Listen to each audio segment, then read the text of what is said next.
ॐ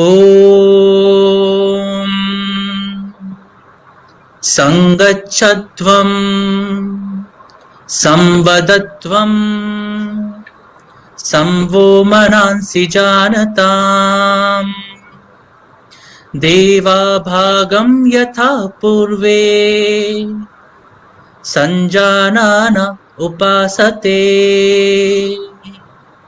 ओम शांति शांति शांति। संस्कृतायनम के इस मंच पर आप सभी का हार्दिक अभिनंदन एवं स्वागत। और आज व्याख्यान का यह दूसरा भाग है और इस दूसरे भाग में आज हमारे सम्मुख हमारे साथ उपस्थित हैं डॉक्टर रश्मि शर्मा महोदया। आपका बहुत बहुत स्वागत एवं अभिनंदन। साथ ही संस्कृतायनम के फेसबुक समूह पर उपस्थित हो रहे जुड़ने वाले आप सभी संस्कृत प्रेमी और भारतीय संस्कृति के अनुयायियों का सादर अभिनंदन एवं स्वागत। डॉक्टर रश्मि शर्मा मैम से आप सभी परिचित हैं क्योंकि पूर्व के व्याख्यान को भी आप सबने सुना था और आज यह दूसरा व्याख्यान है, दूसरा संवाद है और इस संवाद का जो विषय है वह विषय है आपका स्वास्थ्य और गाय का घी। गाय हमारी माता है, हम सबने सुना है इस वाक्य को, लेकिन साथ में उसके बाद एक वाक्य और आता है, हमको कुछ नहीं आता है। अर्थात गाय को हम माता के रूप में स्वीकार करते हैं, लेकिन उसके बाद में कह भी देते हैं बड़ी सहजता के साथ में कि हमको कुछ नहीं आता है।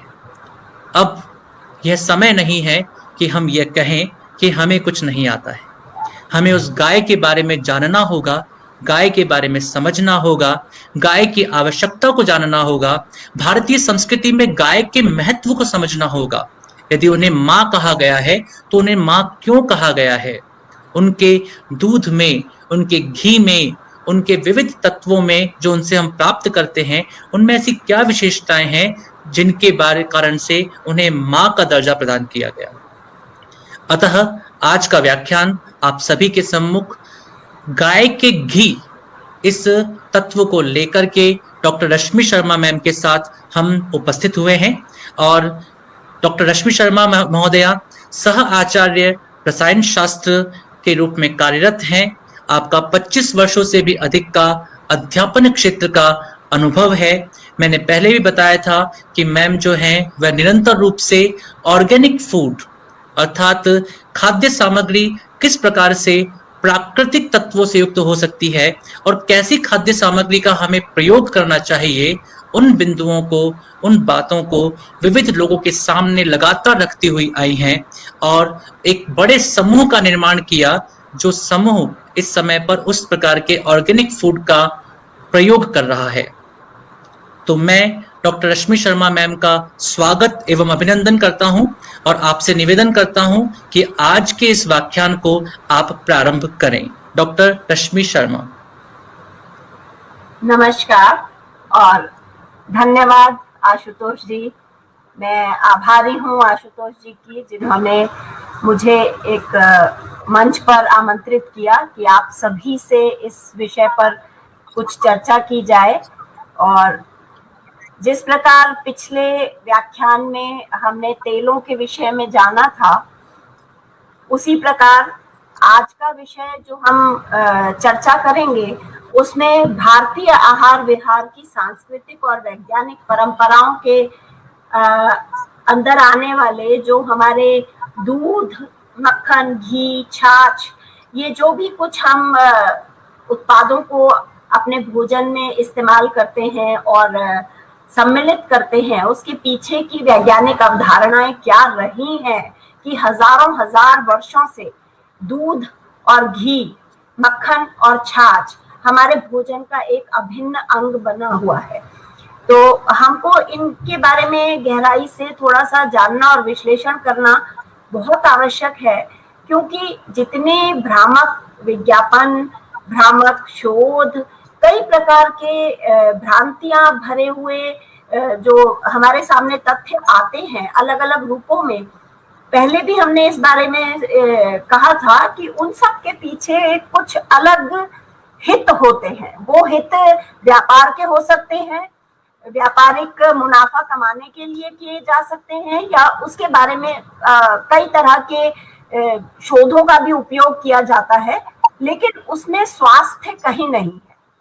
तो उसको हमारे सामने रखा इस प्रकार से जाता है कि वह बहुत अधिक स्वास्थ्यवर्धक है, और हम अपने जो परंपराएं हैं उनको बिना समझे हुए, क्योंकि हम जानते नहीं है उनके बारे में, हमारा कोई अध्ययन नहीं है और हमने उनको समझा नहीं है वैज्ञानिक तरीके से, इसलिए हम ये जो भी नया हमारे ऊपर आक्रमण है अलग अलग प्रकार से, विज्ञापनों के माध्यम से, लेखों के माध्यम से या शोधों के माध्यम से, हम इसको समझ नहीं पाते कि इनके पीछे की मंशा क्या है, और हम यूज हो जाते हैं एक उपभोक्ता के रूप में, जो कि मुझे लगता है कि हमें ये बात समझ में आनी चाहिए कि हम अच्छे उपभोक्ता बने, ये भी हमारा दायित्व है, क्योंकि उपयोग तो हमें करना ही है।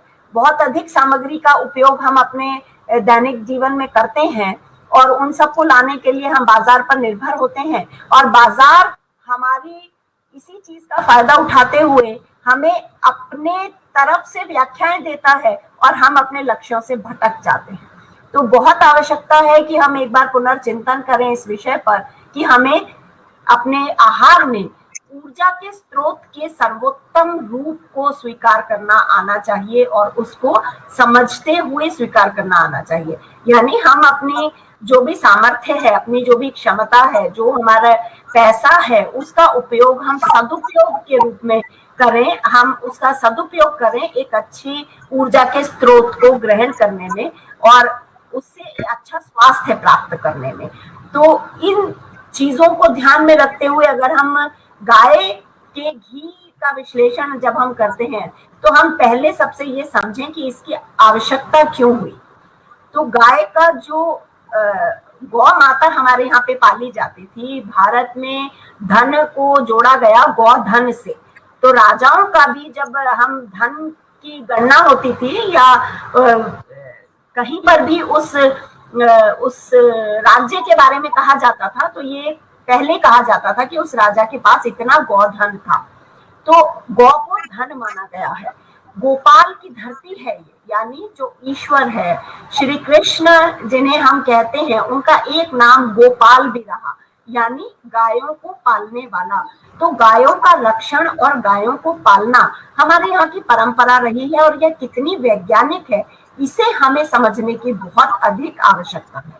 तो जो हमारी देसी गायें हैं, अलग अलग जगहों पर अलग अलग नस्लों की गायें होती हैं हमारे यहाँ पर, वो भी अगर हम देखें तो भौगोलिक स्थितियों के अनुसार हर गाय की अपनी विशेषता है। पहाड़ों पे रहने वाली गाय जो है वो नस्ल में छोटी है, जो ताकि वह ऊपर चढ़ सके, उसके खुर और उनका बनावट थोड़ी सी अलग है।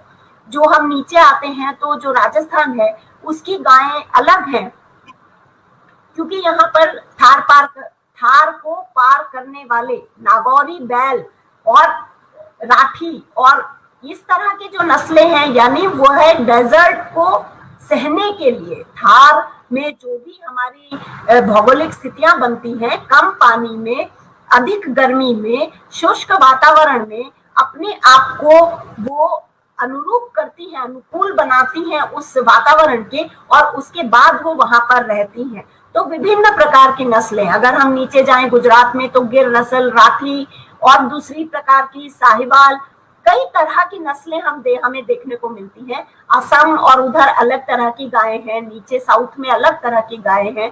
तो हमारे भौगोलिक वातावरण के हिसाब से, जिस प्रकार हमने तिलहनों का देखा कि कहीं सरसों खाया जाता है, कहीं तिल खाया जाता है, कहीं नारियल उगाया जाता है, तो इस प्रकार से हमारा वितरण है। तो उसी प्रकार से हमारी गायों की भी नस्लें जो हैं वो हमारे भौगोलिक वातावरण के अनुसार थी।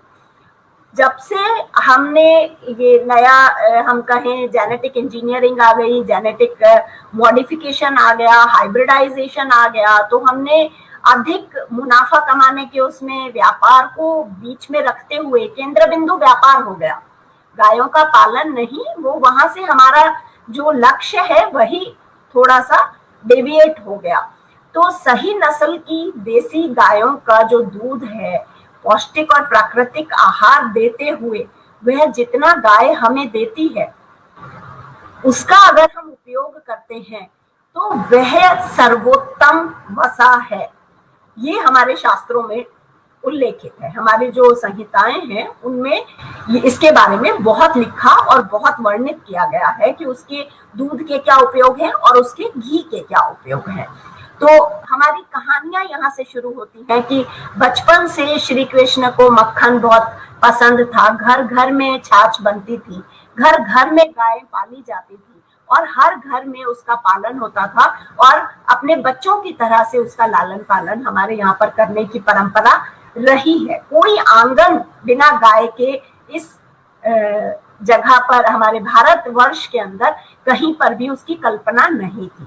यानी हर घर में एक गाय होगी ही और उसके साथ उसका थोड़ा सा जो कृषि धन धान्य जो भी वह उत्पन्न करता था तो अपने आप में वह समृद्ध व्यक्ति होता था कि उसके पास पशु है, उससे निकला हुआ दूध, दही, मक्खन, छाछ, घी इसका उपयोग वह करता है और अपने उगाने लायक या अपने उपभोग के लायक एक छोटा सा कृषि का भी वह साथ में कार्य करता था। लेकिन जब हमने कृषि बदल दी, हमने अपने बीज बदल दिए, अपनी गायें भी हमने बदल दी, तो गायों की जो नस्लें हमारी होती थी देसी वह बदल गई क्योंकि संकरण बीच में आ गया। तो होल्स्टीन और जर्सी ये नस्लें जो पिछले लगभग 500 वर्षों में ही नई आई हैं और इन्हें संकरित करके बनाया गया है और इसका जो मूल लक्ष्य है वह है अधिक दूध का उत्पादन। हमारे यहाँ पर ये माना गया कि जो गाय जंगल में चर कर आती है और वह जो थोड़ा सा बहुत अधिक क्वांटिटी नहीं होती है उस दूध की, लेकिन वह जो भी थोड़ा सा दूध देती है वह औषधि है। क्यों? क्योंकि वह जंगल में अलग अलग तरह की जड़ी बूटियां और प्राकृतिक चारा चरने के बाद जो दूध का निर्माण करती है उस दूध में वह सभी प्रकार के तत्व होते हैं जो हमारे शरीर को प्राकृतिक रूप से आवश्यक है। दूध के बारे में अगर हम एनालिसिस करते हैं इसमें तो हम ये पाते हैं कि जो दूध है इसमें ये अपने आप में कंप्लीट फूड है। इसे हम ऐसे समझते हैं कि पैदा हुआ बच्चा यदि किसी भी कारण से माँ उसे अपना दूध नहीं पिला पाती तो हम सबसे सुपाच्य गाय का दूध मानते हैं और उसे कहीं से भी हम उपलब्ध कराते हैं, उसे तरल करके थोड़ा और उसमें पानी मिलाकर हम उसे उस बच्चे को देते हैं। तो पहले साल में या पहले महीने में भी अगर हम कहें तो वह दूध से ही बढ़ता है। पहले 1 साल तक बच्चा कोई आहार ग्रहण नहीं करता, किसी भी और प्रकार का आहार उसको नहीं दिया जाता। सबसे पहला आहार उस बच्चे का होता है दूध। माता का है तो माता का नहीं उपलब्ध है तो फिर गौ माता का दूध हम उसे देते हैं और हम ये मानते हैं कि उसके शरीर में मैक्सिमम उस समय पे विकास होता है। जब वह बच्चा पहले साल में या पहले महीने में वो मैक्सिमम वेट लेता है, मैक्सिमम उसमें अंगों का निर्माण होता है, मैक्सिमम उसमें सारी चीजें डेवलप होती हैं और केवल दूध उस ऊर्जा का स्रोत होता है। तो हम ये समझ सकते हैं कि दूध अपने आप में कंप्लीट भोजन है। उसमें सभी प्रकार के तत्व जो हमारे शरीर को बढ़ने के लिए, आयरन हो चाहे वह कैल्शियम हो, चाहे मैग्नीशियम हो, चाहे और कई तरह के जो ट्रांजिशन मेटल्स जो पीरियोडिक टेबल के 105 तत्व हैं उनमें से अधिकांश तत्व जो हैं वह इसके अंदर हमें मिलते हैं। प्रोटीन, वसा, जल, मिनरल, विटामिन और प्राकृतिक रूप से सारे एंजाइम्स, कार्बोहाइड्रेट्स, इन सब का कंप्लीट मिश्रण है दूध। दूध में ये सभी चीजें जो हमारे भोजन के विभिन्न अंगों में हम उसमें अलग अलग हम उसको विभाजित करते हैं वह सभी पार्ट दूध में पाए जाते हैं। तो दूध जो है वह किस सोर्स से आ रहा है, उसका स्रोत क्या है, ये बहुत आवश्यक है हमें इसको समझना।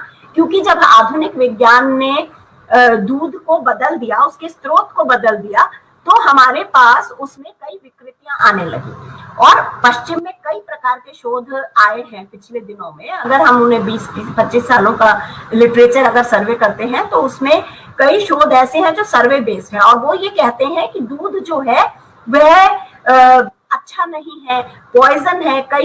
कई शोध तो उसमें इस प्रकार के आ रहे हैं कि दूध पीने की कोई आवश्यकता नहीं है, दूध में जहर मिला हुआ है। कोई उसके अंदर एक जो है, अगर हम देखें इसमें, devil in the milk, devil in the milk, दूध में शैतान है। तो ये शैतान कौन है? ये एलर्जी कर रहा है दूध, हमें पॉइजन बन रहा है दूध, जहर हो गया। इस बारे में भी, ये भी एक विषय जो है वह पुराने समय, अभी जो आधुनिक समय है इसमें वाद विवाद का एक विषय रहा है। तो इसमें अगर हम गहराई से समझने की कोशिश करें तो एलर्जी, अस्थमा, कैंसर, पथरी, मोटापा, टॉक्सिसिटी, बहुत सारी बीमारियों से दूध के उपयोग को जोड़ दिया गया। जबकि अगर हम गहराई से अध्ययन करते हैं तो हम ये पाते हैं कि दूध यदि जर्सी या होल्स्टीन गाय उसका स्रोत है, तो उसके जो स्ट्रक्चर है, दूध का जो स्ट्रक्चर है, यानी उसमें जो प्रोटीन है, जब हमने संकरण किया तो उस प्रोटीन का जो स्ट्रक्चर है वह बदल गया। इसमें भी हमें रेफरेंस मिलते हैं, और ये रेफरेंस जो है वो सीधे सीधे ये बताते हैं कि इसमें जो दूध का प्रोटीन है, केसीन, हम सभी जानते हैं कि दूध में केसीन प्रोटीन होता है। उसकी जो श्रृंखला है, उस श्रृंखला में 67वें नंबर पर प्रोलीन की जगह पर हिस्टिडीन नाम का एमिनो एसिड रिप्लेस हो गया म्यूटेशन में। तो जब हमने गायों को संकरित किया, म्यूटेशन हुआ उसमें, और ये जो हाइब्रिड गायें हैं, इसका जो दूध है उसे A1 प्रकार का दूध कहा गया। ये दूध है जो एलर्जी देता है, ये दूध है जो विभिन्न प्रकार की बीमारियां जनरेट करता है, और इस दूध के बारे में सारे शोध हैं, और ये दूध कह रहे हैं कि यह हमें ग्रहण नहीं करना चाहिए। क्यों? क्योंकि ये A1 टाइप का दूध है। अब A1 उसे किसने बनाया? हम ही ने बनाया। उसके पीछे कौन है? मानव और व्यापार और मुनाफा और एक गलत इच्छा शक्ति। हमें जो प्रकृति ने दिया वो बिल्कुल अलग है। हमारी जो गाय है उसकी पीठ पर थंबी होती है। हमारी जो जितनी भी गायें भारतवर्ष की नस्लें हैं, भारतवर्ष में जो पाली जाती हैं, अगर हम उनकी कुबड़ देखते हैं तो आप पाएंगे कि उसके ऊपर एक थंबी होती है, और गाय की जो रीढ़ की हड्डी है उसमें सूर्य केतु नाड़ी उसमें से होकर निकलती है। और कहा गया है कि ये जो सूर्य केतु नाड़ी है, इसमें ये सूर्य की रोशनी से पिरामिड की तरह, ये जो थंबी है ये पिरामिड की तरह से ऊर्जा को संचित करती है। सौर ऊर्जा को संचित करके यह अपने मेरुदंड में उस सूर्य केतु नाड़ी के द्वारा अपने दूध में स्वर्ण का निर्माण करती है। केवल मात्र गाय ऐसी पशु है जिसके दूध में स्वर्ण भी निकाला गया है।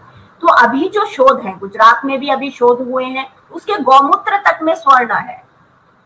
तो गाय अपने शरीर में केवल, अगर हम ऐसे एनालिसिस करें तो गाय का भोजन क्या है? मात्र घास। गाय केवल और केवल घास खाती है, और उस घास में जो भी तत्व है, उन तत्वों से वो 105 तत्व जो हमारे पीरियोडिक टेबल में हम पढ़ते हैं, वो सभी का निर्माण गाय अपने शरीर में करने की क्षमता रखती है, और वह सभी तत्व सम्मिलित होते हैं गाय के दूध में। तो गाय के दूध से अगर जो उत्पाद बने हैं, वह चाहे दही है हमने जमाया, चाहे उसका मक्खन हमने निकाला, मक्खन से हमने उसको बिलोना करके घी निकाला, तो इन सभी में वह सभी तत्व आते हैं। अब ये सब हमने क्यों किया? क्योंकि दूध बहुत लंबी देर तक हम नहीं रख सकते, वो फट जाता है। 24 घंटे में दूध फट जाएगा, तो हम उसे दही जमाकर थोड़ा लंबा इस्तेमाल कर सकते हैं। दही जब हमने जमा लिया तो हमने उसे बिलोना कर लिया, तो पतला कर लिया, छाछ बना ली, और मक्खन को हमने और अलग कर दिया। मक्खन 3, 4, 5 दिन तक हम इस्तेमाल कर सकते हैं। मक्खन भी बहुत ज्यादा दिन नहीं रह सकता, तो हमने उसे गर्म किया और उसे घी में हमने परिवर्तित कर दिया। तो दूध के ही अलग अलग भागों को लंबे से लंबे समय तक रखने के लिए हमारे यहाँ पर ये विभिन्न प्रक्रियाएं प्रयोगों के माध्यम से बनी, और उसके बाद उन्हें हमारी परंपराओं में जोड़ा गया, और उनके विभिन्न प्रकार के उपयोग और उनके लाभ और उनके औषधीय गुण, इन सभी के बारे में हमारे यहाँ विस्तृत रूप से हमारे ग्रंथों में उल्लेख मिलता है। जब हम संस्कृत के सभी ग्रंथों को पढ़ते हैं, जब हम अष्टांग संग्रह पढ़ते हैं, चरक संहिता का अध्ययन करते हैं, सुश्रुत संहिता का अध्ययन करते हैं, भाव प्रकाश का अध्ययन, और भी कई प्रकार के ग्रंथ हैं जिनमें हमें दूध के लिए कई श्लोक मिलते हैं। ये हम अभी और आगे देखेंगे। अभी हम देखते हैं डॉक्टर थॉमस कॉर्न का जो लेख है डेविल एंड द मिल्क, कहीं पर भी आप इसको गूगल पे क्लिक कीजिए, ये लेख आपके सामने आ जाएगा और आप इसमें पढ़ सकते हैं कि A1 जो दूध है वो क्या है और A2 दूध क्या है। अब तो इसके ऊपर बहुत सारी व्याख्याएं भी आ गई हैं, आप सरलता से उसको समझ सकते हैं, ये एक और गहरा विषय है समझने का।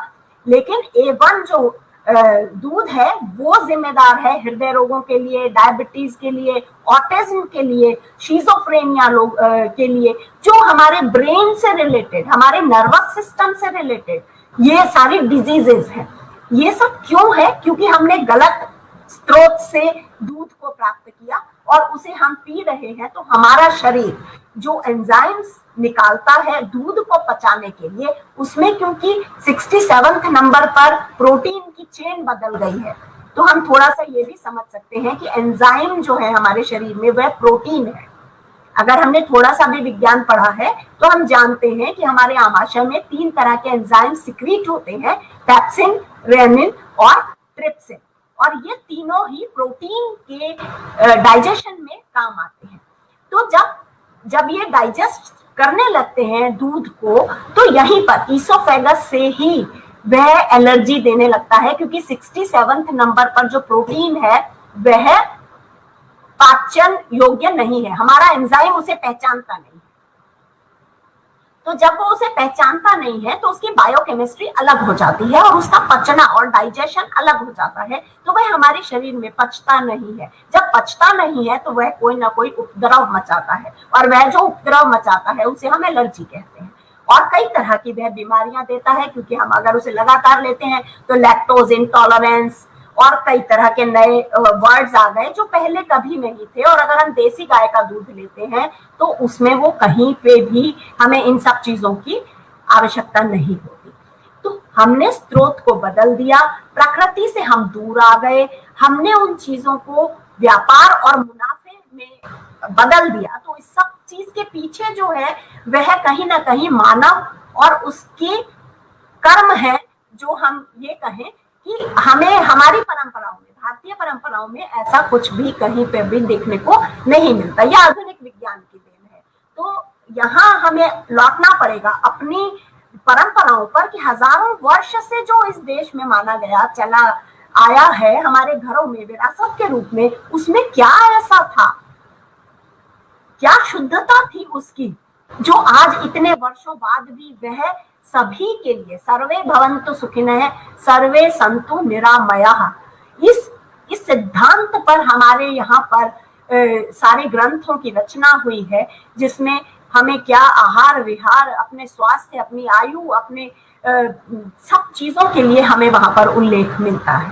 तो उसी को अगर हम थोड़ा सा विस्तृत रूप में अगर हम समझेंगे तो हमें समझ में आएगा कि हमने वह सब अपने गलतियों के कारण हमने ये बीमारियां मोल ली हैं। अगर हम लौट जाएंगे अपने सही स्रोतों पर तो मुझे लगता है कि कोई आवश्यकता नहीं है कि हमें कई तरह की बीमारियों को झेलना पड़े। जो शिजोफ्रेनिया है, ऑटिज्म है, ये पश्चिम के देशों में अभी बहुत लैक्टोज इंटॉलरेंस है, ये बीमारियां बहुत बढ़ गई हैं। तो वहां पर ऊंट का दूध, भारत से ऊंट का दूध ऑटिज्म में भी और शिजोफ्रेनिया में भी और दूसरी कई बीमारियों में भी एक्सपोर्ट हो रहा है, अगर आपने कहीं पर पढ़ा हो अभी तो ये। लेकिन असल में मूल कारण जो है वह यह है कि वहां पर गलत गायों का दूध जो है वो प्रयोग में लिया जा रहा है, इसलिए वो दूध को इसका दोषी मानते हैं और इसलिए वो दूध को कहते हैं कि यह जो गाय का दूध है ये लैक्टोज इंटॉलरेंस देता है। जबकि वह गाय अगर बदल दी जाए, अगर हम यहाँ पर भारत में भारतीय नस्लों की देशी गायों का अगर हम दूध उपयोग में लाएंगे तो निश्चित ही ये सारी बीमारियों से हम बचते हैं। अब अगर हम तकनीक की बात करें और अपने जो हमारे लिटरेचर है उसमें अगर हम देखें तो गौ ज्ञान कोश एक हमारे यहाँ पर ग्रंथ है गौ ज्ञान कोश, और गौ ज्ञान कोश को उसमें वेदों से लिए हुए लगभग 200 से अधिक श्लोक हैं, जिसमें गौ माता, उसके कितने प्रकार, कपिला, हमारे ऋषि मुनि कौन सी गौ माताओं को पालन करते थे, उसमें से कौन सी बहुत अच्छी थी, किस नस्ल की होती थी वो, उनके क्या रूप थे, क्या गुण थे, इन सबका वर्णन उसमें बहुत गहराई से हमें मिलता है। और उसमें ये बताया गया है कि उसका लालन पालन, यानी गौ को माता मानकर उसे हम क्या आहार विहार देते हैं, उसका लालन पालन हम कैसे करते हैं, उसके आगे जो उपयोग है वो कैसे करते हैं, और उसकी रक्षा हमें करनी है, और दूध और घी और इनके अलग अलग उत्पादों का सेवन कैसे करना है, उसके दान की क्या महत्ता है, इन सभी का उसमें विस्तृत वर्णन हमको मिलता है। तो ये हमें यहाँ पर देखना है कि हमारे अपने जो सुश्रुत संहिता है, उस सुश्रुत संहिता में भी अगर हम श्लोक नंबर देखें, अलग अलग 48 नंबर का श्लोक है, 49 नंबर का श्लोक है, इन सभी श्लोकों में दूध की महत्ता के बारे में इतना अधिक वर्णन है कि उसमें उसको बुद्धिदायक, बुद्धि देने वाला, आयु देने वाला, सुख देने वाला, बालक यानी बच्चों के लिए, वृद्धों के लिए, जो हमारे हम कहें कि जो निर्बल हमारे प्राणी हैं, बच्चे और वृद्ध निर्बल हैं, जो अक्षम हो चुके हैं, अपने शरीर से अक्षम है, अभी पूरी उनकी वृद्धि नहीं हुई या होकर अब वो क्षरण की तरफ जा रहे हैं, तो उस समय पर, और क्षत विक्षत मानव यानी हमारा ऑपरेशन हुआ है, कोई सर्जरी हुई है, डिलीवरीज हुई है, किसी प्रकार का घाव हुआ है, घायल है कोई व्यक्ति, तो उस समय पर दूध को अतिशय पथ्य माना गया है, यानी अति आवश्यक, वो एक तरह से भोजन उसको माना गया है कि पथ्य और अपथ्य क्या ग्रहण करना चाहिए और क्या नहीं ग्रहण करना चाहिए, उसके बारे में भी हमारे यहाँ बहुत विस्तार से चर्चा मिलती है। तो ये कहा गया है कि किसी भी प्रकार की क्षति को पूर्ति करने वाला दूध है, यानी अगर हमारे शरीर में कोशिकाएं, जब हम अभी कोई भी सर्जरी होती है, मान लीजिए छोटा सा आपके घाव होता है या कुछ और आपके शरीर में कुछ हो रहा है, तो यदि आप दूध लेते हैं, हल्दी वाला दूध लीजिए, ये तो बहुत एक सामान्य सी बात है, हमें कहा जाता है कि 2 टाइम दूध दे दीजिए, हल्दी वाला दूध दे दीजिए, बच्चा छोटा है तो उसे दूध दे दीजिए, अगर आपके लंबा होना है तो दूध ले लीजिए, अगर आपको हड्डियों को मजबूत करना है तो दूध ले लीजिए। तो ये अलग अलग तरह से हमारे यहाँ पर दूध हमारी भोजन और आहार में शामिल है। इसी में अगर हम और आगे देखते हैं तो 50 नंबर जो हमारा श्लोक है, उन सभी में आगे, मतलब इसमें हम सुश्रुत को पढ़े या हम चरक को पढ़े, वहां पर दूध के प्रकार भी दिए गए हैं। 8 प्रकार के दूधों का वर्णन है, ऊंटनी का दूध, बकरी का दूध, भैंस का दूध, गाय का दूध, अश्व का दूध, अलग अलग तरह के जो दूध हैं वो उनके औषधीय महत्व को भी वहां पर अलग अलग श्लोकों के माध्यम से बहुत गहराई से समझाया गया है। तो हमें ये देखना है कि हमारी परंपराएं हमें क्या बताती थी और क्या हमें कहती थी। अभी जो इसके उत्पाद हैं, घी, अगर हम उसकी बात करें तो घी, पहले तो ये कि उसे प्राप्त कैसे करना है उसके बारे में भी एक उसका विधान है। ऐसे नहीं कि हम सीधे घी को प्राप्त कर लें बटर ऑयल की तरह से, बटर ऑयल की तरह से नहीं कि हमने दूध में से क्रीम निकाली, यानी कच्चे दूध में से मशीन चलाकर क्रीम निकाली और उस क्रीम से हमने घी बनाया। एक तो यह विधि है जो अभी आजकल इस्तेमाल होती है। हम स्किम्ड मिल्क लेते हैं, स्किम्ड मिल्क मीन्स बगैर फैट का मिल्क, तो उसमें से फैट को हमने निकाल दिया, कैसे कि कच्चे दूध को ही हमने चर्न किया और उसकी क्रीम को हमने अलग कर दिया। दूसरी जो विधि हमारे यहाँ परंपराओं में कही गई क्या है, वह कि दूध को मलाई समेत औटा कर, अच्छे से गर्म करके औटा कर उसका दही जमाया गया और दही जमाकर उसका बिलोना किया गया, उसमें पानी की मात्रा अधिक करके उसे बिलोया गया और बिलोकर जो मक्खन आया है उसमें, वह मक्खन गरम किया गया धीमी आंच पर और उसने जो वसा छोड़ी है वह वसा घी कहलाई। तो प्रक्रियाओं में अगर अंतर है, यानी विधियों में अगर अंतर है, तो विधियां भी बहुत महत्वपूर्ण है आहार विहार में। किसी भी चीज को ग्रहण कैसे करना है, उसका स्रोत क्या है, और स्रोत के बाद उसकी विधि क्या है कि वह अपने गुणों को अपने अंदर पूर्ण रूप से बिना नष्ट किए हुए समाये रखे। और उस ऊर्जा के स्रोत को यदि हम ग्रहण करते हैं तो हम वास्तव में भोजन ग्रहण करते हैं। वह चाहे अल्प हो, चाहे वह थोड़ा सा 4 बूंद भी हो, तो मुझे लगता है वह औषधि की तरह, आहार ही औषधि है। तो अगर हम सही स्रोत से, सही विधि से पकाया हुआ भोजन पथ्य के रूप में ग्रहण करते हैं, तो वह थोड़ा सा भोजन भी हमें जीवन देकर जाता है। और यदि हम गलत तरीके से, गलत विधि से, गलत स्रोत से, गलत किसी भी अन्य तरीके से बनाया गया भोजन ग्रहण करते हैं, तो वह हमारा जीवन लेकर जाता है। तो आयुर्वेद, आयु का वेद, आयु कौन से आहार आयु प्रदान करने वाले हैं और कौन से आहार आयु को कम करने वाले हैं, ये भी देखना और समझना अति आवश्यक है।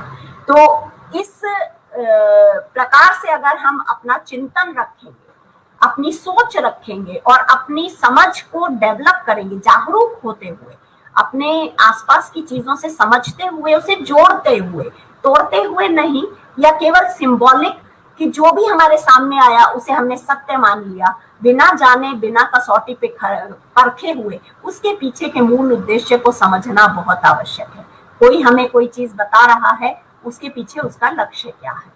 तो जहां तक समझ में आता है कि विज्ञापनों के माध्यम से अगर हमें कई नई चीजें बताई जाती हैं, कई नई तरह की चीजों को हमारे सामने आकर्षक रूप में प्रस्तुत किया जाता है, तो उनका लालच हमारा पैसा है, उनका लालच हमारा हमारा बीमार होना उनके हित में है। लेकिन हमें एक जागरूक उपभोक्ता के रूप में यह समझना होगा कि हमारे पैसे का सही उपयोग हो और हमारे स्वास्थ्य की कीमत हमें नहीं चुकानी पड़े।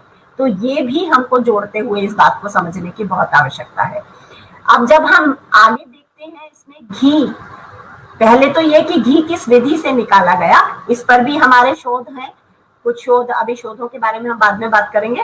पहले हम जो हमारे वैज्ञानिक तथ्य कहे गए, हमारे जितने भी संहिताएं हैं उनमें जो कहा गया और जो हम रोजमर्रा की जिंदगी में भी, अपने जीवन में भी हमने महसूस किया, हर घर में, जहां तक मुझे लगता है कि सबने ये देखा होगा कि जब कोई आयुर्वेदिक दवाई बनाने की बात आती है या लड्डू बनाने की बात आती है, डिलीवरीज होती हैं, उसके बाद हमारे यहाँ शायद नॉर्थ से लेके साउथ तक, उसके बाद में डिलीवरीज जब होती हैं, छोटा होता है बच्चा, तो माँ का आहार थोड़ा अलग होता है।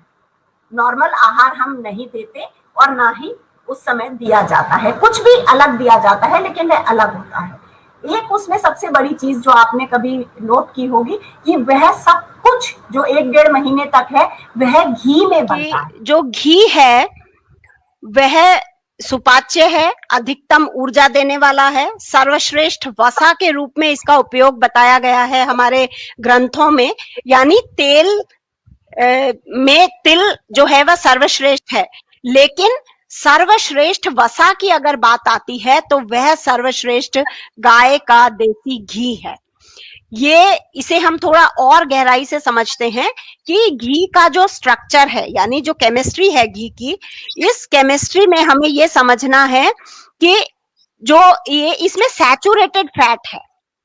सैचुरेटेड फैट का अर्थ क्या है कि इसमें किसी भी प्रकार के डबल बॉन्ड्स नहीं है। यानी जब हमने तेलों की संरचनाएं देखी थी तो उसमें हमने पाया था कि उसमें मूफा और पूफा, अभी भी अगर हम देखते हैं तो जो एडवर्टाइजमेंट आते हैं उसमें ये वर्ड बड़ा कॉमन है, मूफा और पूफा, यानी पॉली अनसैचुरेटेड फैटी एसिड्स, और वो ये यहाँ पर नहीं है, यहाँ पर है सैचुरेटेड फैटी एसिड।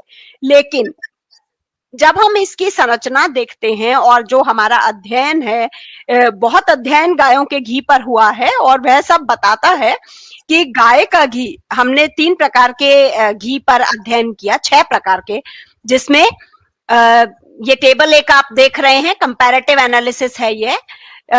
इसमें हमने 6 तरह के सैंपल लिए, जिसमें देसी गाय का, होल्स्टीन या जर्सी जो हमारी विदेशी गाय हैं उस गाय का, और भैंस का।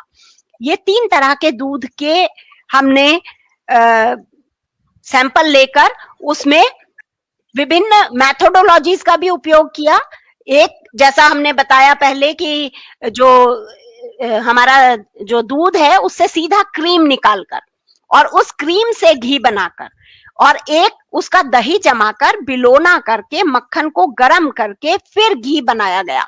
तो एक तो ये प्रोसेस में फर्क हो गया, दूसरा फर्क स्रोत में हो गया। तो जो स्रोत है वह देसी गाय है या विदेशी गाय है या भैंस है, ये तो स्रोत का फर्क हो गया, और फिर उसके मेथड का फर्क हो गया। तो जब हमने ये पाया तो उसमें जो घी बना है देसी गाय से, जिसमें हमने दही को जमाया है, फिर मक्खन बनाया है और फिर घी, वह सर्वश्रेष्ठ कंपोजिशन रखता है तेल का, इसका घी का। सर्वश्रेष्ठ कंपोजिशन का अर्थ क्या है कि इसमें छोटे छोटे वसा के अणु अधिक हैं। छोटे छोटे मतलब ब्यूटायरिक एसिड, ब्यूटायरिक एसिड जो है वह 4 कार्बन का एसिड है। तो 4 कार्बन का एसिड जो है वह सबसे अधिक गाय के देसी घी में, जिसमें दही जमाकर हमने किया। ऐसा क्यों हुआ? क्योंकि किण्वन, दही जब जमता है तो फर्मेंटेशन की एक अभी उसमें क्रिया होती है। तो जो माइक्रो ऑर्गेनिज्म है दही में जो पाए जाते हैं, जामन के रूप में जब हम उसमें देते हैं, तो वह उस बड़े मॉलिक्यूल को, जो ऊर्जा का बड़ा मॉलिक्यूल है, इसका एसिड का बड़ा मॉलिक्यूल है फैट का, उसको छोटे छोटे छोटे छोटे भागों में विभक्त कर देता है। और यहाँ हम देखते हैं कि जो हमारा पहला सैंपल है, यहाँ पर पहला सैंपल है इंडियन गाय का, जो हम ट्रेडिशनली प्रोसेस्ड जब हम घी बनाते हैं उससे, जो हमारा सबसे छोटी चेन जो है कार्बन्स की, वो यहाँ पर C4, C6, C8, C10 ऊपर हम पढ़ सकते हैं। अगर इस जो टेबल है इसमें हम देख सकते हैं, उसमें सबसे अधिक मात्रा में जो सबसे छोटी चेन वाले एसिड्स हैं वह पहले वाले सैंपल में हमको मिलते हैं, और उसके बाद सभी सैंपल्स जो हैं उनमें ये सबसे अधिक है। यानी जो गाय का घी हम प्राप्त करते हैं बिलोने से, वह सर्वोत्तम है, और यही हमारे शास्त्रों में लिखा गया। तो चाहे हम उसे मॉडर्न साइंस में परखें या हम अपनी सोच से उस चीज को जस्टिफाई करने की कोशिश करें, या हम प्रयोग के रूप में उसको स्थापित करने की कोशिश करें, तो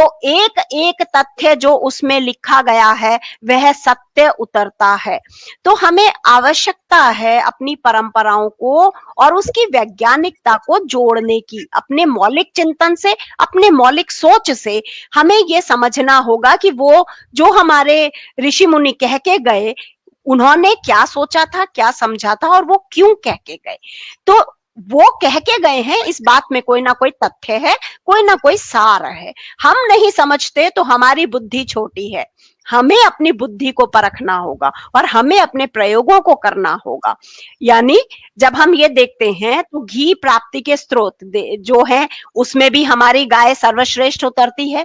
जो हमारी तकनीक है दही से बिलोना करके मशीन से घी को बनाने की, तो उससे भी घी की संरचना पर महत्वपूर्ण प्रभाव पड़ता है, उसकी गुणवत्ता पर बहुत अधिक प्रभाव पड़ता है।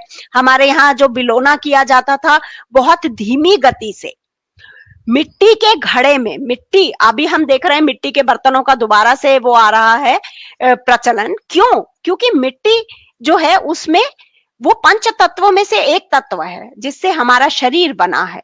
तो अगर हम मिट्टी के घड़े में कोई भी दही जमाते हैं, दूध निकालते हैं, घी बनाते हैं, उसे हांडी में हम गर्म करते हैं, चूल्हे पर हम गर्म करते हैं, तो उसमें किसी भी तत्व का क्षरण नहीं होता, बल्कि जो तत्व उसमें नहीं है वह मिट्टी उसे दे देती है।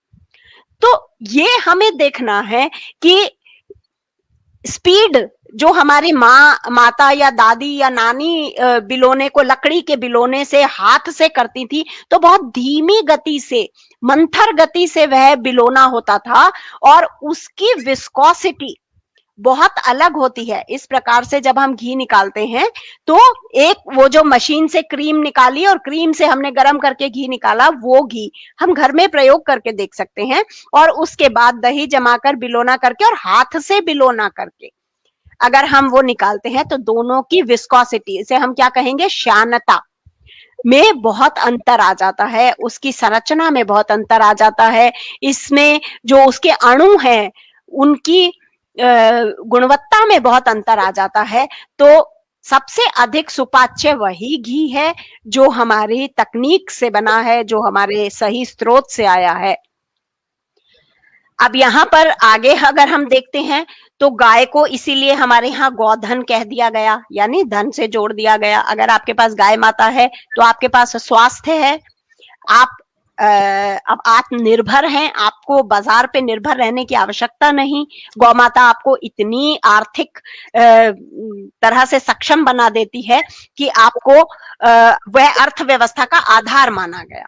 तो ग्राम की जब महात्मा गांधी जी ने जब संकल्पना की थी तो उस ग्राम स्वराज में यह एक कुटिया, उसके आगे गाय या कोई भी पशु, बकरी या कोई भी पशु जो हमें दूध दे सके, और एक छोटा सा टुकड़ा जहां पे आप अपना खाद्यान्न जो भी छोटा मोटा है वह उगा सके, तो यह एक अपने आप में पूरी अर्थव्यवस्था देती है। अभी हम गाय को देखें तो उसका गोबर, गौमूत्र वह अपनी एक अर्थव्यवस्था का हिस्सा है। और अभी तो इस पर बहुत सारी चर्चाएं होने लगी हैं, इकोनॉमिक्स ऑफ द काउ।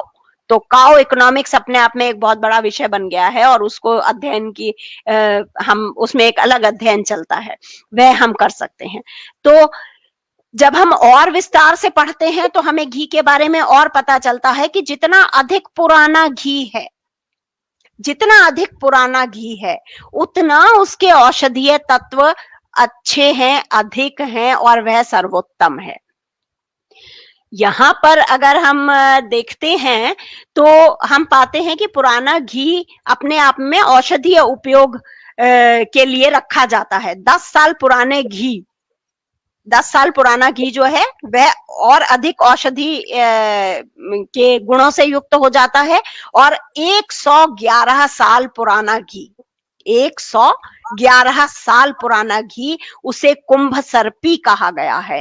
हमारे यहाँ पे चरक और सुश्रुत संहिताओं में जो उल्लेख है उसमें उसको कुंभ सर्पी के रूप में कहा गया है। और कुछ लोग जो अभी भी वर्तमान में भी अगर नाथद्वारा में घी के कुओं के बारे में अगर वह जानते हो, कुछ लोग अगर कभी नाथद्वारा गए हैं, वहां जो प्रसाद बनता है, बहुत बड़ी गौशाला है और उस गौशाला से बने हुए जो घी हैं वो घी वहां पर कुंडों में रखा जाता था। और कुछ वर्षों पहले तक तो जब हम भी छोटे बच्चे थे तब वहां पे जाते थे और हम सुनते थे कि यहाँ पर घी के कुएं हैं, क्योंकि वो इतनी गहरे कुएं की तरह से उसमें वह गौशाला का घी जो है वह डाला जाता है और उसमें इतना पुराना घी मिलता है कि वहां पे उस समय तो ये कहा जाता था कि बहुत पुराना घी यहाँ पर उपलब्ध है और उस घी की अपनी अलग औषधीय महत्ता है और उसे हमारे पुराणों में कुंभ सर्पी कहा गया।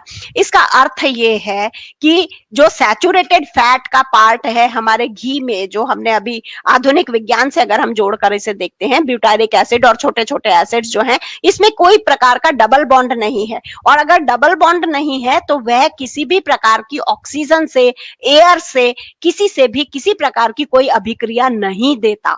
जब वह कोई अभिक्रिया नहीं देता तो वह सबसे अधिक उपयुक्त है किसी भी आयुर्वेदिक औषधि को इस माध्यम में पकाने के लिए।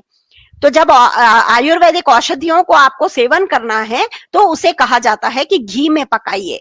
घी में क्यों पकाइए? क्योंकि वह औषधि अपना पूरा गुण अपने अंदर उसी रूप में समाये रखती है। घी उसे किसी भी प्रकार से विकृति नहीं देता, ना तो वह अपने अंदर उसको लेता है, वह केवल उसे एक माध्यम देता है।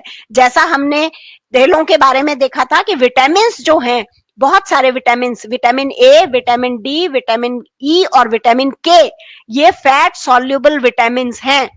तो अगर हमारे शरीर में फैट की कमी है, यानी हम अपने भोजन में घी या तेल का उपयोग नहीं कर रहे, तो ये जो विटामिन हैं इनकी कमी हमारे शरीर में होने ही वाली है।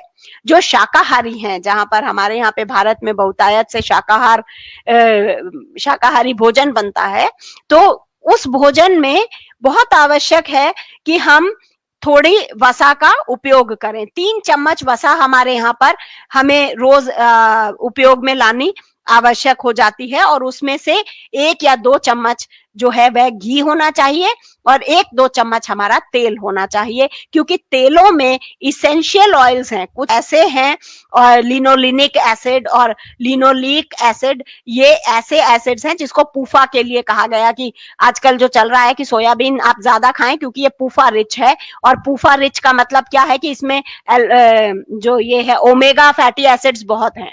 तो जो ओमेगा फैटी एसिड्स जिसको हम कहते हैं वह हमारे तिल में सबसे अधिक है, हमारे नारियल में है, हमारे जितने भी नेचुरल जो तेल हैं वह स्रोत हैं उस लिनोलिनिक और लिनोलिक एसिड्स के, जो हमारे शरीर में सिंथेसिस नहीं होते, यानी हमारा शरीर उसे नहीं बनाता, हमें वह बाहर से ही ग्रहण करने होते हैं। इसलिए तेल खाना भी आवश्यक है और घी खाना भी आवश्यक है। दूसरा जो तथ्य मैंने पिछले अपने व्याख्यान में बताया था कि हमारे शरीर में जो मस्तिष्क है उसका 18% हिस्सा कोलेस्ट्रॉल से बनता है। सबसे अधिक इंपॉर्टेंट बात जो देसी घी के बारे में है, जो हमें समझनी चाहिए, कि कोलेस्ट्रॉल का केवल और केवल स्रोत शाकाहारियों के लिए एनिमल फैट के रूप में केवल और केवल दूध और उससे बने हुए उत्पाद यानी घी है।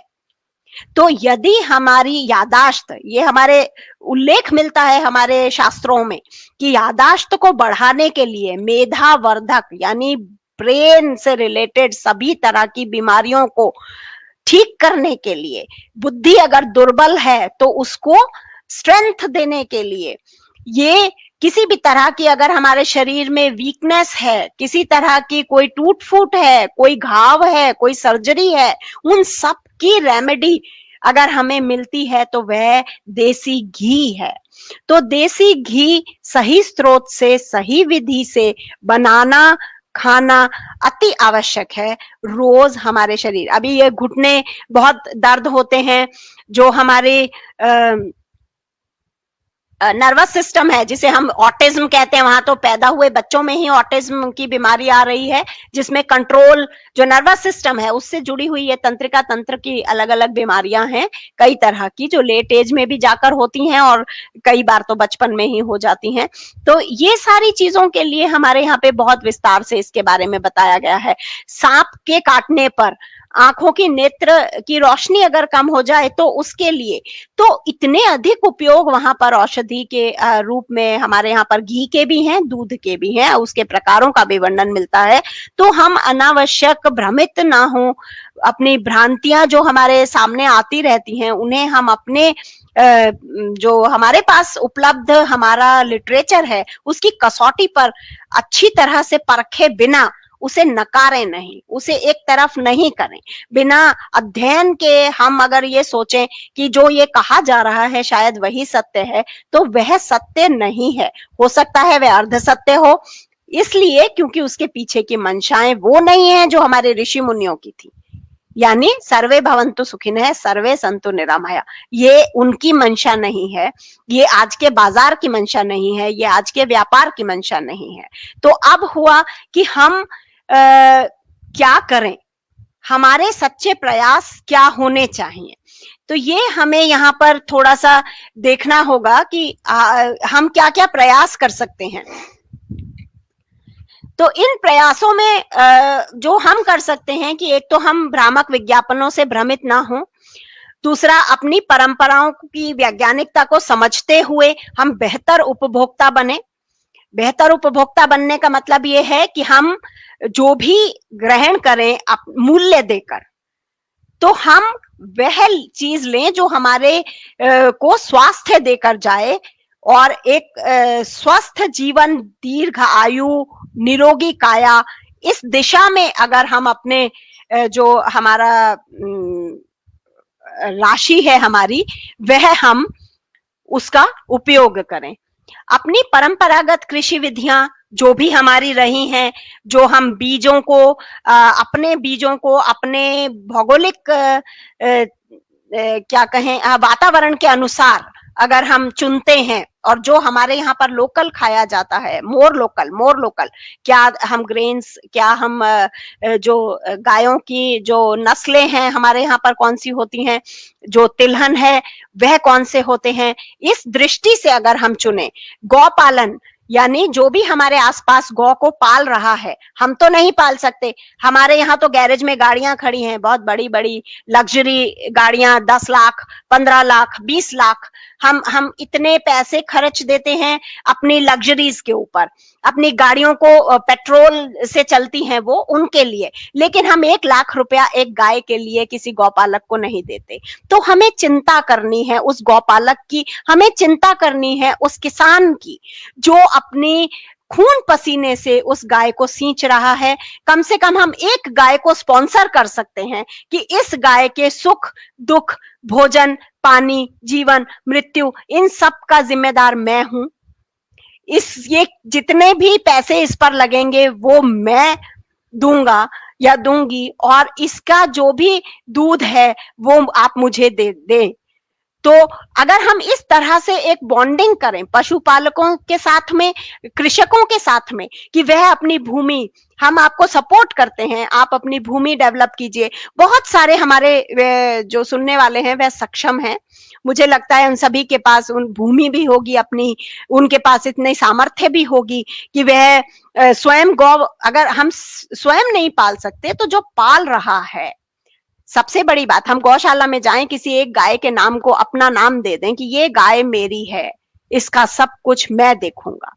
या एक कृषक को हम अपना फैमिली कृषक बना के रखें कि तुम्हारे खेत पे जो भी सब्जी होगी मुझे बहुत कम चाहिए, जितनी भी चाहिए, जितनी तुम्हारे प्लस माइनस है मैं तुम्हें सपोर्ट करूंगा। तो उसे भी एक संबल मिलता है, वह अपने उस कार्य से जुड़ा रहेगा और आपके सामर्थ्य से वह खड़ा हो सकेगा।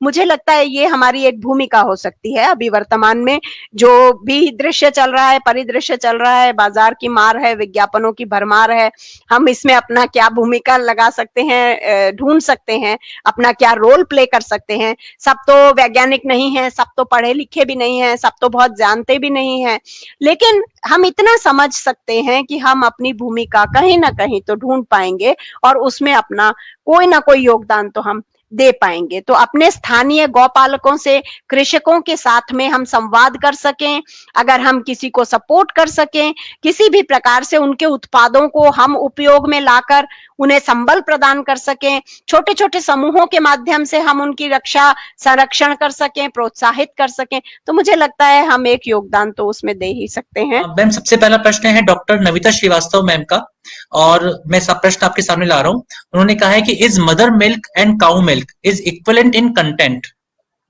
तो संक्षिप्त में इसका क्या उत्तर हो सकता है? मदर मिल्क तो बेस्ट है ही, क्योंकि वो बच्चा जिस शरीर का हिस्सा है, तो सबसे पहला तो जो कॉन्स्टिट्यूशन उसको मैच करेगा वो कॉन्स्टिट्यूशन वही होगा जो मदर से आए उसे। तो वह भी अपने आप में, क्योंकि जो भी लैक्टेशन हो रहा है वह उस बच्चे के अनुरूप है, तो पहला जो सर्वोत्तम आहार है वह तो वही है। लेकिन जब हमें वह उपलब्ध नहीं है, उस केस में जो दूसरी माता है वह फिर गौ माता है।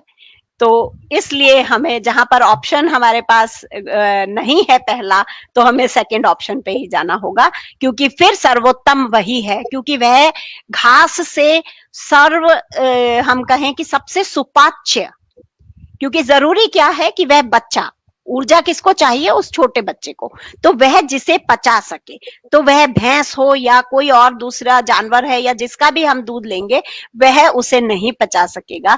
सबसे सरल तरीके से अगर उसे कुछ पचेगा तो वह देसी गाय का डाइल्यूट किया हुआ दूध, तो ये हमें समझना होगा। जी मैम, बिल्कुल, धन्यवाद बहुत बहुत। मैम, दूसरा प्रश्न है नीरज जी चौहान जी का। नीरज जी चौहान ने प्रश्न किया है, आपके सामने भी है। वर्तमान चिकित्सकों द्वारा पशु वसा किसी भी रूप में मनुष्य के लिए हानिकारक है, यह कहा जाता है, कृपया स्पष्ट करें। वर्तमान चिकित्सक जो हैं बहुत सारी इसके लिए विचारधाराएं हैं अलग अलग, लेकिन जो एनिमल फैट है, हमारे ऋषि मुनि बहुत समझदार और कहें बहुत वैज्ञानिक और बहुत ही सुलझे हुए व्यक्तित्व थे। उन्हें पता था कि जब वह शाकाहार, हम जानते हैं हमारे यहाँ शाकाहार का प्रचलन है, ये भी क्यों है कि जो ऋषि मुनि, हम अभी भी देखते हैं कि व्रत उपवास में हम प्याज या लहसुन भी नहीं खाते हैं, प्याज या लहसुन भी नहीं खाते हैं, क्योंकि उसे तामसिक प्रवृत्ति को बढ़ाने वाला माना जाता है। तो सात्विक गुण वाले जो ऋषि मुनि होते थे वो केवल फलाहार और शाकाहार पर ही रहते थे। यानी जो ऋषि मुनि बुद्धि से या ज्ञान से जुड़ी हुई बात करते थे, जो जंगलों में रहते थे, वह किसी प्रकार का मांसाहार नहीं करते थे। तो शाकाहार और मांसाहार पे तो एक अलग विषय है जिसमें हमें अलग तरह से वाद विवाद हो जाता है, वह हमें नहीं लेना है। लेकिन उन सभी ऋषि मुनियों ने और हमारे यहाँ देवताओं ने और कहानियों में ये कहा गया कि केवल और केवल जो पशु वसा है वह दूध के रूप में ही, केवल और केवल एक स्रोत दूध, उसी को मान्य माना गया। और हमारे यहाँ जो जैन है धर्म है, उसमें भी जब महावीर स्वामी का दुग्धाभिषेक होता है तो हम ये माने कि दूध एक अकेला है जो ऋषि और मुनियों द्वारा कोलेस्ट्रॉल के विकल्प के रूप में, क्योंकि हमें मेधा के लिए ये कई जगह उल्लेखित है कि बुद्धि, मेधा, हमारा ब्रेन, हमारा तंत्रिका तंत्र, ये जो है इसके लिए कोलेस्ट्रॉल एक ऐसा मॉलिक्यूल है जिसे हम अभी कोलेस्ट्रॉल कह रहे हैं। ये ऋषि मुनियों का शब्द नहीं है कोलेस्ट्रॉल, उन्हें नहीं पता था, उन्हें तो सिर्फ इतना पता था कि इसकी आवश्यकता मानव शरीर को है और पशु वसा के रूप में पशु को मिनिमम हानि पहुंचाते हुए, किसी प्रकार की हानि अहिंसक तरीके से, संपूर्ण अहिंसक तरीके से पशु के द्वारा दिया गया अगर कोई वसा का स्रोत है तो वह मात्र दूध है और वही हमें ग्राह्य होना चाहिए। और इसीलिए हमने उसे अपने रिचुअल्स से जोड़ दिया कि हम उसे ईश्वर को भी अर्पित करते हैं, दुग्धाभिषेक में भी काम में लेते हैं और किसी भी पूजा पाठ में सबसे पहले और सबसे अंत में चरणामृत के रूप में भी उसे पूजा का हिस्सा बनाते हैं। और घी और जो पंचगव्य है, जो हमारा चरणामृत है, उसका एक हिस्सा बनाते हैं। तो हमारे यहाँ पर मुझे लगता है कि शाकाहार जो भी लोग लेते हैं उनके लिए दूध अति आवश्यक है, घी अति आवश्यक है और लेना चाहिए।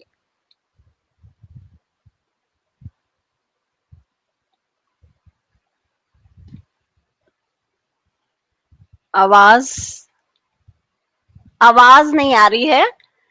जी मैम नमस्ते। हाँ, बिल्कुल मैम, हाँ, आपकी आ रही होगी। अब आ रही जी है। मैम, जी हाँ, ये प्रश्न आ गया अगली मेरे पास। जिनका प्रश्न है वह प्रश्न है डॉक्टर शेमा खान का।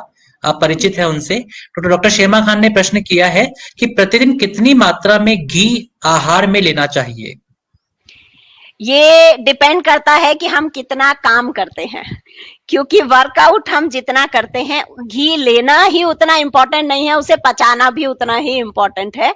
तो हम जब हम बहुत एक आरामदायक जिंदगी के आदी हो चुके हैं, अभी हम बहुत अधिक काम, physical work, mainly physical work हम जब नहीं कर रहे, हमारे शरीर में कोई टूट फूट नहीं है, कोई सर्जरी, कोई घाव, कोई बीमारी नहीं है, तो हम 1 चम्मच या 1.5 चम्मच से ज्यादा घी ना लें।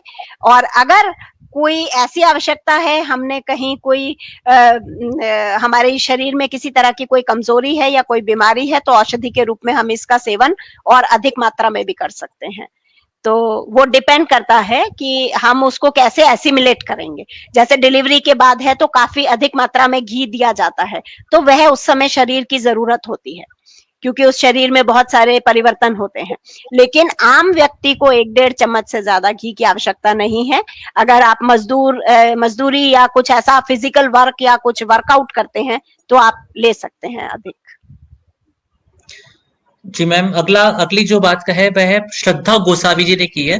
और श्रद्धा गोसावी जी महाराष्ट्र से है और वे कहती है कि but in today's commercial ways of milk production is not healthy.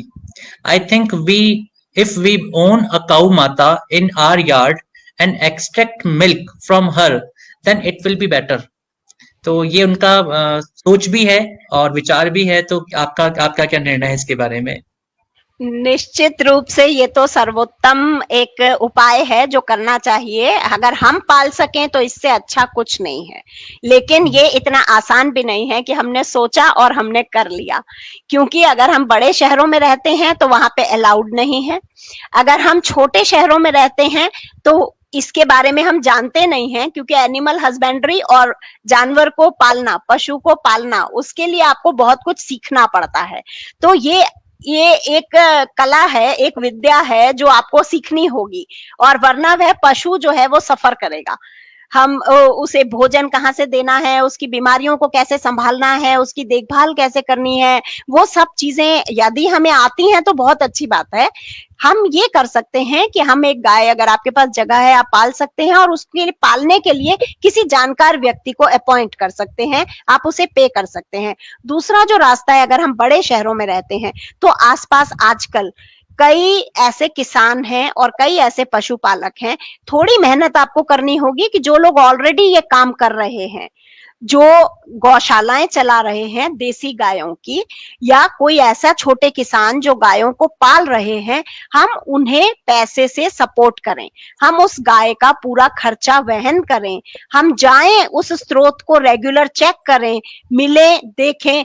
ये आसान रूप होगा। हम उसे कुछ सहायता दे सकते हैं, या हम 5-10 फैमिलीज का एक समूह बना सकते हैं, और 2-3 गायें जो हैं वो किसी को दिलवा सकते हैं जो जानकार है, उसे रख सकते हैं, और उस गाय का जो भी 8-10 गायें हैं, उनका जो भी उत्पाद है वो उन 8-10 घरों के अंदर डिस्ट्रीब्यूट करें। वह तो हम छोटे किसान और छोटे पशुपालकों को प्रोत्साहित कर सकते हैं अपने फैमिली ग्रुप्स बना के। हमारे बहुत बड़े बड़े ग्रुप्स हैं, हम ऑलरेडी, हमारे फ्रेंड्स हैं, हमारा सर्कल है, हमारे रिलेटिव्स हैं, हम 10-15 परिवार मिलकर एक समूह के रूप में किसी व्यक्ति को सपोर्ट करके हम ये काम करें तो वो ज्यादा बेटर होगा। अकेले करना ये बहुत मुश्किल होगा, मुझे ऐसा लगता है। आप प्रयास और करें, साथ ही शायद सफल महत्वपूर्ण हो। बात यह है कि जो गाय है वह देशी गाय होनी चाहिए, ना कि विदेशी गाय। इसमें ये भी महत्वपूर्ण जी, बात है, बहुत बहुत क्योंकि ये हेल्दी, महत्वपूर्ण है। कि यहाँ पर जो जी दूध के हेल्दी न होने के पीछे जो कारण बताया जा रहा है, वह कारण मिल्क का प्रोडक्शन वाली बात नहीं है। यहाँ पर बात यह है कि आप किस गाय के दूध का प्रयोग कर रहे हैं।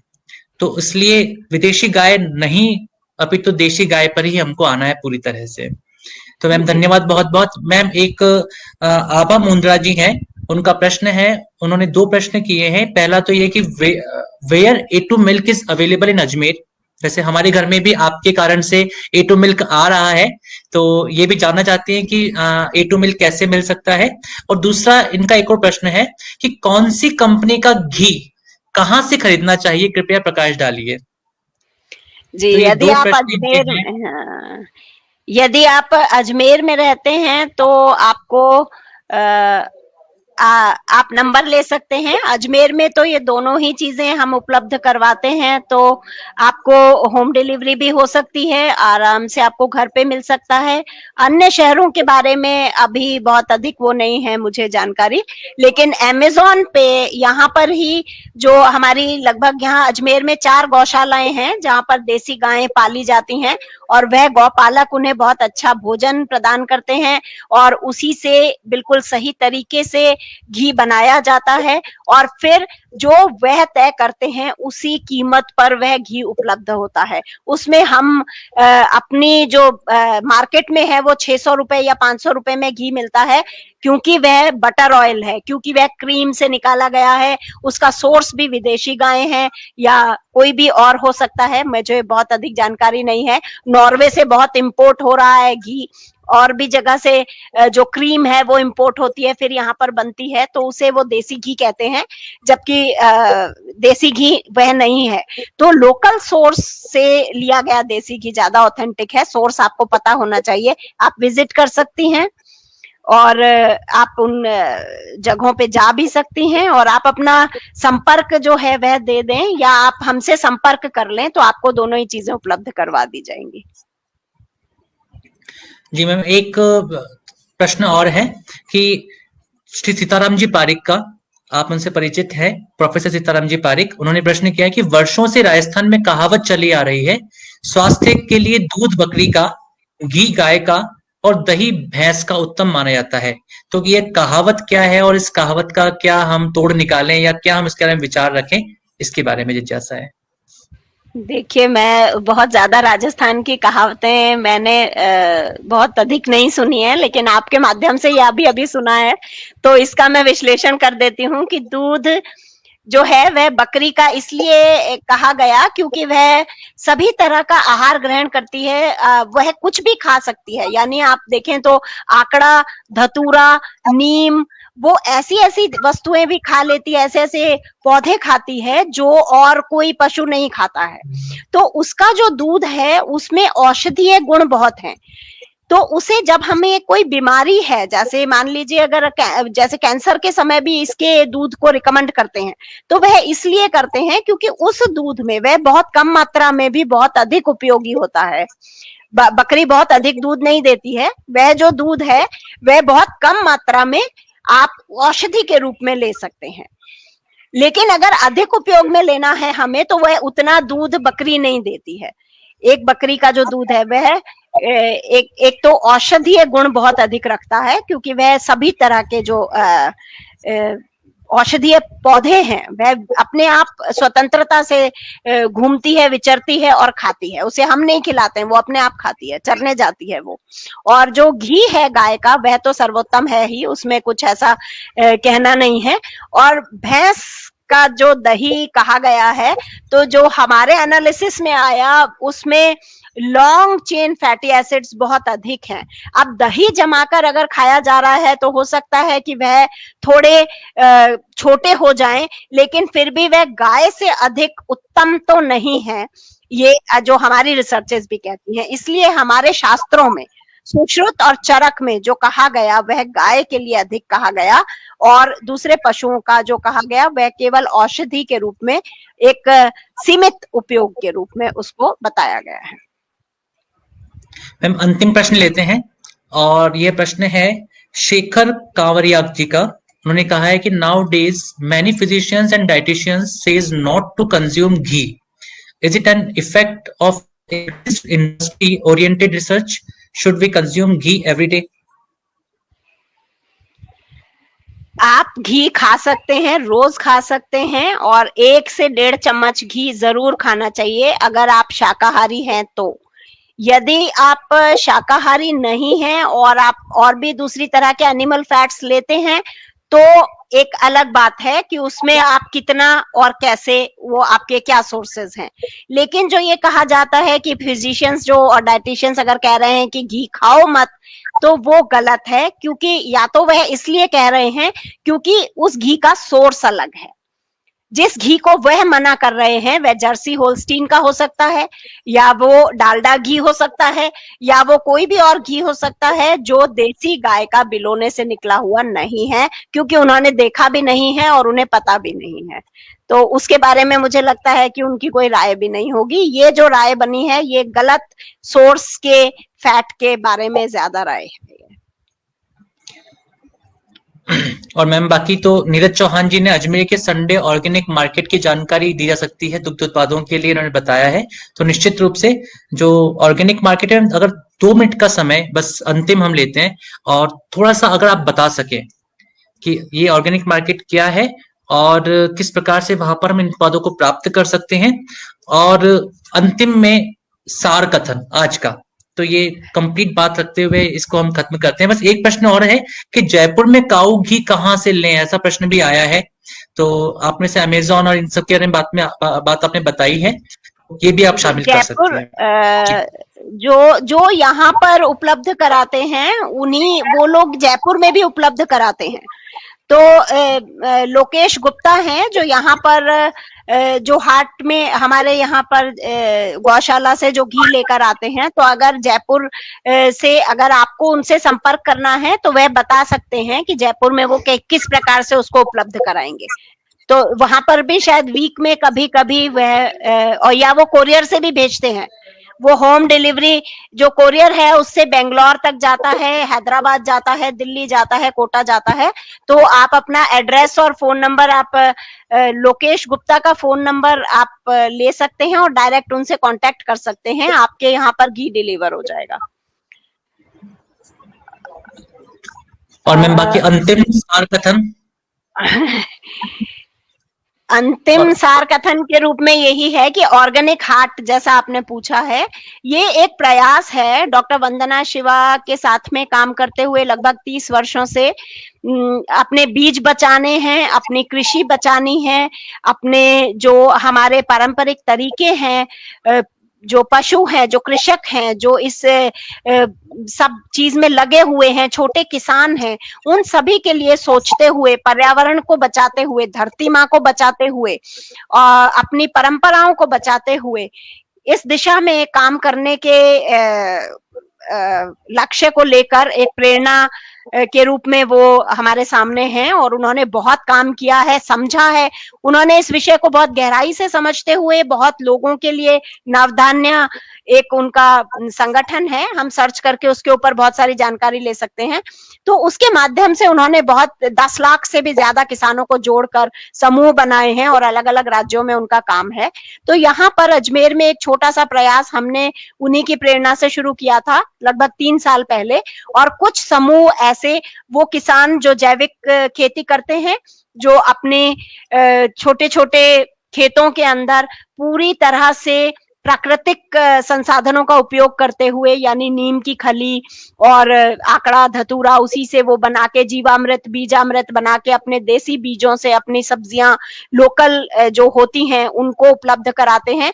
और हर हफ्ते लगभग ये हाट एक जगह पर वो एकत्रित होते हैं और लगभग 1000 परिवारों का एक समूह बन गया है, बड़ा समूह बनता चला जा रहा है, उसमें कई और लोग जुड़ते जा रहे हैं। तो उनमें से लगभग 100-150 परिवार हर संडे को आकर अपना वहां पर उस ऑर्गेनिक हाट में जो हमारा लगता है वह अपनी सामग्रियां ले जाते हैं। तो उसमें अलग अलग जगह से दालें, जो हमारी परंपरागत दालें हैं, बिना दवाई छिड़काव के जो हमारे मसाले हैं, हल्दी और जीरा और ऐसे सारे मसाले जिनके ऊपर बहुत स्प्रे है बाजार में, तो पूरा जहर उनके ऊपर डाला जाता है, तो उन सभी को वो उपयोग नहीं करते। ऐसे सोर्सेस को जनरेट करते हुए, इकट्ठा करते हुए, कोऑर्डिनेट करते हुए, जो देसी गाय पालने वाले पशुपालक हैं उनका दूध, उससे बने हुए उत्पाद, पनीर, घी, मक्खन, छाछ, ये सब उस हाट में उपलब्ध होता है। और धीरे धीरे ग्रो करते करते वो अब अमेज़न पे भी, और उनके पास अब जो सर्टिफिकेशंस हैं वो भी आने लगे। और ये लगभग पूरे भारत में ये चीज जैसे जैसे संपर्क होता जा रहा है, लोग वो भेजते भी हैं अपनी क्षमताओं के अनुसार। बहुत अधिक तो नहीं बढ़ पा रहा है क्योंकि अभी कोरोना काल है, तो जो हम वीकली लगाते थे वह भी अभी कुछ समय से ये गतिविधियां रुकी हुई हैं।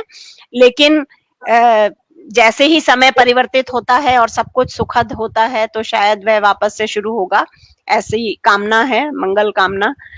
तो मुझे लगता है कि अंत में हम लोग इसी तरह के समूहों का अन्य जगहों पर भी हम निर्माण कर सकते हैं, या जो ऑलरेडी काम कर रहे हैं उन लोगों के साथ जुड़ सकते हैं, अपने इस समूहों को विस्तार दे सकते हैं। जो हमारे छोटे छोटे उत्पादक हैं उनको हम संबल दे सकते हैं, आर्थिक दृष्टि से उनका जो उत्पाद है उसको हम लेकर, खरीद कर, चाहे उसके भाव हमें ज्यादा लगे, क्योंकि मार्केट से उसकी कोई तुलना नहीं की जा सकती। वह जो मेहनत कर रहा है, वह जिस भावना से उस चीज में जुड़ा है, यदि हम उसे संबल नहीं करेंगे तो उसकी भावना भी मर जाएगी और वह चीज भी मर जाएगी। तो हमें, हमारा दायित्व बनता है कि हम ऐसे लोग जो अभी भी सच्चे मन से अपनी चीजों से जुड़े हैं, परंपराओं से जुड़े हैं, उसमें विश्वास करते हैं और उस कॉन्सेप्ट में विश्वास करते हैं और उसे बचाए रखने में, तो हमारा दायित्व बनता है हम उसे सहयोग करें पूरी तरह से, आर्थिक रूप से, और जिस भी तरह से हम उससे सहयोगी बन सकें वह सब हमें सहयोग करना चाहिए। और अपनी अपनी भूमिका हमें देखनी चाहिए, ढूंढनी चाहिए और उसमें सहयोग करना चाहिए। तभी हम आत्मनिर्भर भारत, जिसे हम कहते हैं कि ये एक सपना है, तो मुझे लगता है कि हम सभी का सपना है, हम सभी मिलकर पूरा करें, इसमें अपना पूरा योगदान दें। धन्यवाद। मैम आपका बहुत बहुत धन्यवाद। और निश्चित रूप से हम जब रोगी हो जाएं और रोगी होने पर मुंह मांगी कीमत में दवाएं खरीदें, उससे बेहतर तरीका यह है कि हम वह सेवन करें, वह उत्पाद ग्रहण करें जो उत्पाद हमारी हेल्थ के लिए, हमारे स्वास्थ्य के लिए बेहतर हो। उस समय पर यदि हम रोगी बनने के बाद पैसे को नहीं देखते हैं, तो जब हमारा स्वास्थ्य है तब भी हमको पैसे को अधिक नहीं देखना चाहिए, बल्कि यह देखना चाहिए कि हमारा स्वास्थ्य किस तरह के भोजन से बेहतर बन सकता है। हम उन रोगों से ही दूर हो सकते हैं जिन रोगों के कारण से हमें भविष्य में मुंह मांगी दामों पर दवाओं को खरीदना पड़ेगा। तो निश्चित रूप से आज का जो यह व्याख्यान था, वह व्याख्यान गाय की महत्ता को, गाय के घी की महत्ता को और गाय से हमारे जीवन के जो जुड़ाव की महत्ता है, उस महत्ता को समझाने वाला था। मैम, आपका बहुत बहुत धन्यवाद एवं आभार। और इसीलिए प्रारंभिक मंत्र भी यह था कि संगच्छध्वम संवदध्वम, हम सब साथ साथ मिलकर के एक दिशा में आगे बढ़ें, समान रूप से एक ही बात को सोचने वाले, विचार करने वाले बने। और जब ऐसा हम कर पाएंगे तो हमारा जीवन भी बेहतर बन पाएगा, हमारे आसपास का जीवन भी बेहतर बन पाएगा। और निश्चित रूप से हम जिस तरह के राष्ट्र निर्माण की बात करते हैं, जिस तरह के युवाओं के निर्माण की बात करते हैं, जिस तरह की आने वाली पीढ़ियों के निर्माण की बात करते हैं, वैसा सब कुछ संभव हो सकेगा। आपका बहुत बहुत धन्यवाद आज के इस व्याख्यान के लिए। इसका तीसरा भाग शीघ्र ही आप सभी के सम्मुख आएगा। नमो नमः, शुभम भवतु, पुनर्मिलामः। नमस्कार, धन्यवाद, आभार सभी का।